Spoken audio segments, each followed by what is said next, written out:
Hello everyone, today I would like to read out the 8th chapter titled Her Voice and Her Medium.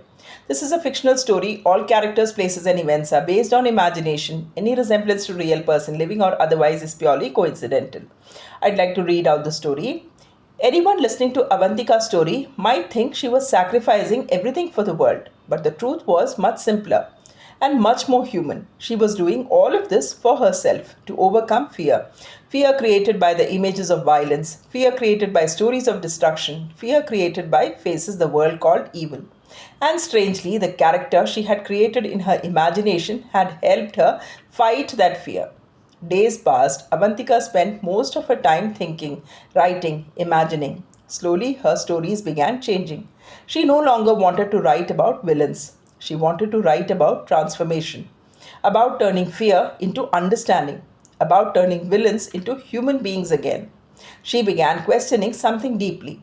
What if society itself stopped glorifying antagonists? What if stories stopped feeding fear?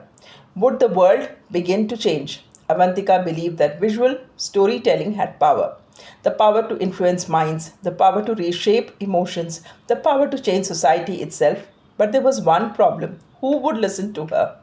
For years, publishers had rejected her work, her poetry, her thoughts, her stories. They did not fit into accepted formats. Still, she did not stop writing because somewhere inside she believed that sincere intentions eventually find a path. And one day they did.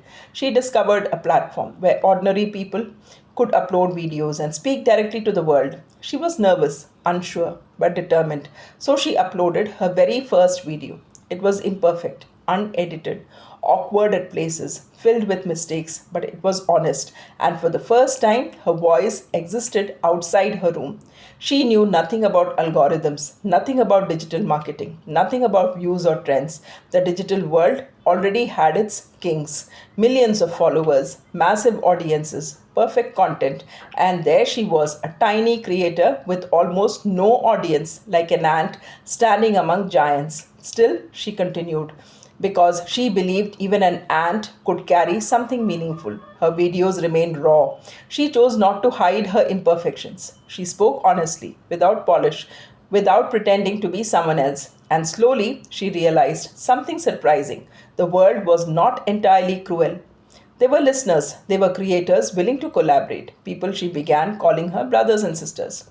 Everything had started from one small room, one smartphone, and one simple intention: unity. Can an ant unite the world, or will the world crush it before it grows? Avantika did not know, but she kept moving forward because not every battle is fought with weapons. Some battles are fought with stories. One evening, Avantika stood before a photograph of her brother. The picture hung quietly on the wall, decorated with a garland.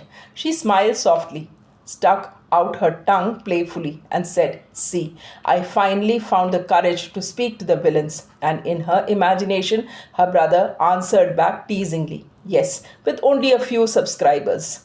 She laughed. "You don't know the power of words. Don't test my strength again." And for a moment, the silence between brother and sister felt alive again.